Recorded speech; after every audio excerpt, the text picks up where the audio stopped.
پیر و مرشد کی مائیت میں ہی بیت اللہ شریف اور دربار رسالت میں آپ صلی اللہ علیہ وآلہ وسلم میں حاضری کا شرف حاصل کیا۔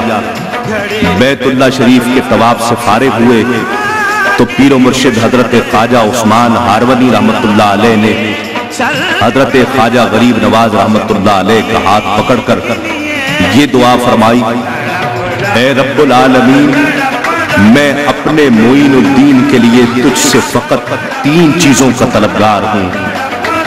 اے خداوند کریم، تو میرے معین الدین کو قبول فرما لے۔ ارشاد باری ہوا کہ ہم نے قبول کیا۔ پھر عرض کی، اے خداوند کریم، میرے معین الدین کو مجھ سے زیادہ شہرت عطا فرما۔ ارشاد باری ہوا، ہم نے قبول کیا۔ پھر عرض کیا، اے خداوند کریم، میرے معین الدین میں اپنے جلوے اور اپنے محبوب کی شان عطا فرما دے۔ ارشاد باری ہوا، ہم نے قبول کیا۔ دربار رسالت میں آپ صلی اللہ علیہ وآلہ وسلم میں حاضر ہوئے تو حد مقررہ پر رک گئے تو ندا آئی، اے معین الدین اندر آؤ۔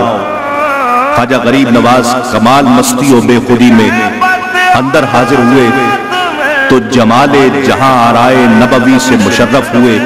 خدا کے بعد ہمیں آپ کا سہارا ہے، سہارا چاہیے سرکار زندگی کے لیے، سہارا چاہیے سرکار۔ سرور کائنات صلی اللہ علیہ وآلہ وسلم نے فرمایا، اے معین الدین، تو معین و ناصر دین ہے، جا ولایت ہندوستان تیرے زیر نگین ہے۔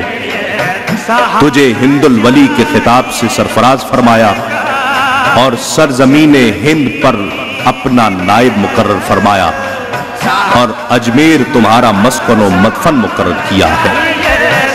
دربار رسالت سے رخصتی کے بعد خواجہ غریب نواز رحمت اللہ علیہ ہندوستان کے سفر پر روانہ ہوئے اور دمشق، شادمان، بلخ و بخارا، بدخشان، غزنی، قندھار اور ملتان میں مشہور زمانہ اولیاء کاملین اور صوفیاء کرام سے مستفیض ہوتے ہوئے اور خلق اللہ میں نعمتیں تقسیم کرتے ہوئے لاہور پہنچے اور حضرت داتا گنج بخش علی حجویری رحمت اللہ علیہ کے مزار پر انوار پر حاضر ہوئے اور وہاں چلہ کشی فرمائی۔ وہاں سے روانہ ہو کر دہلی تشریف لائے اور شیخ مکی رحمت اللہ علیہ کے مزار اقدس کے قریب قیام فرمایا اور اشاعت دین میں مصروف ہو گئے۔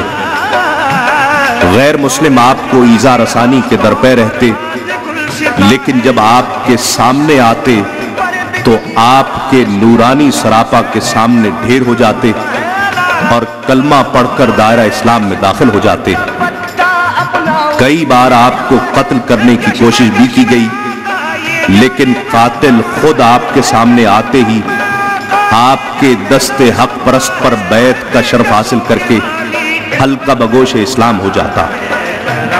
خواجہ غریب نواز رضی اللہ تعالیٰ عنہ کی اجمیر آمد سے پہلے ہی حاکم وقت راجہ پرتھوی راج جو خاندان چوہان سے تھا اور جس کی حکومت دہلی راجپوتانہ و گجرات وغیرہ تک پھیلی ہوئی تھی، انتظام ملک اور فنون سپاہ گری و شہ سواری اور جمیع آداب شاہی اور علوم حکمت و نجوم میں ماہر تھا، اور اس کی والدہ بھی علم نجوم کی ماہر تھی۔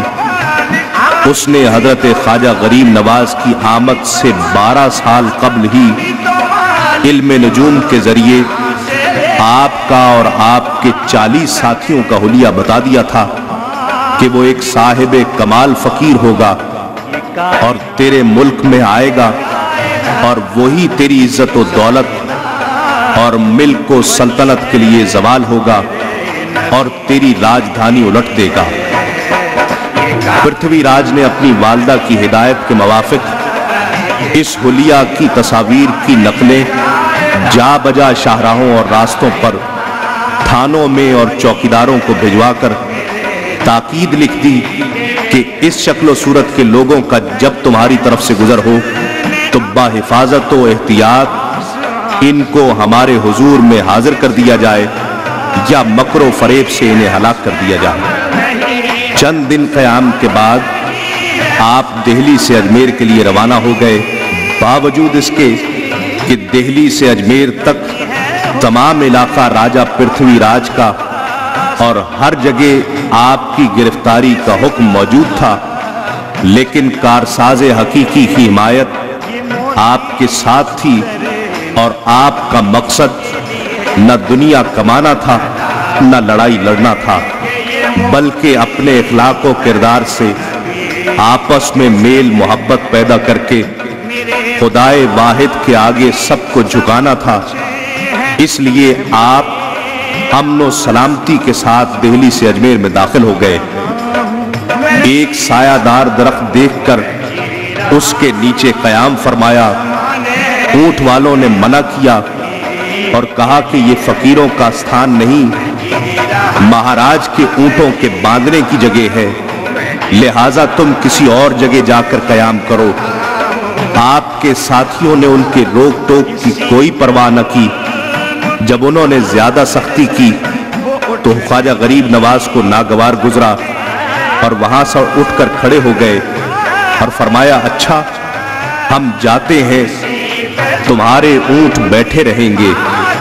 وہاں سے اٹھ کر آپ ماں ساتھیوں کے آنا ساگر پر تشریف لائے اور ایک جگہ خوش فضا دیکھ کر اسی جگہ قیام فرمایا اور عبادت الہی میں مصروف ہو گئے۔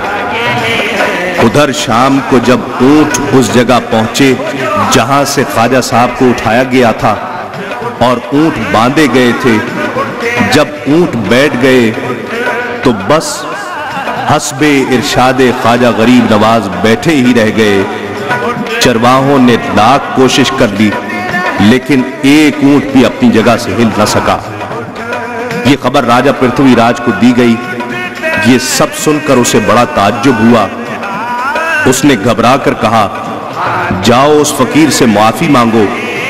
ساربان حضرت خواجہ غریب نواز کی خدمت میں پہنچے اور معافی کے طلبگار ہوئے۔ آپ نے معاف فرما دیا، تب اونٹ اپنی جگہ سے اٹھے۔ ادھر آنا ساگر پر حضرت کے ساتھی کھانا پکانے میں مصروف ہو گئے۔ چند لوگوں نے جانور شکار کیا اور گوشت کے کباب وغیرہ بننے لگے۔ کچھ لوگ بغرض رفع ضروریات متفرق ہو گئے، چنانچہ ان میں سے کچھ لوگ تالاب بیلا جو اس وقت اہل ہنود کی بڑی عبادت گاہ تھی چلے گئے اور کچھ لوگ آنا ساگر پر غسل وضو وغیرہ میں مصروف ہو گئے۔ جب یہ خبر اہل ہنود میں پھیلی تو لوگوں نے آپ کے ساتھیوں کو سختی سے روکا۔ یہ خبر جب حضرت خواجہ غریب نواز تک پہنچی تو آپ نے ارشاد فرمایا، جاء الحق وزہق الباطل ان الباطل کان زہوقا، اور خادم خاص حضرت فخر الدین کو ایک چھاگل عنایت فرما کر حکم دیا کہ تالاب آنا ساگر سے اس کو بھر لاؤ۔ حسب حکم خادم مذکور چھاگل پانی سے بھر لایا۔ حکمت ایزدی سے تمام تالابوں، کنووں اور حوضوں کا پانی اس میں سمو گیا۔ مسلمان اس چھاگل سے پانی لے کر اپنی ضروریات پوری کرتے اور ادھر مشرکین اور کفار پانی کو ترس گئے۔ الغرض جب مسلمان اپنی ضروریات قیام سے مطمئن ہوئے اور کھانے میں مصروف ہوئے تو غیر مسلم اور کفار نے ان کے ہاتھ جو بھی آیا، لکڑی، تلوار، اینٹ اور پتھر لے کر تھوڑے سے مسافر مسلمانوں پر چڑھ دوڑے اور چاروں طرف سے گھیر کر زخمی کرنے لگے۔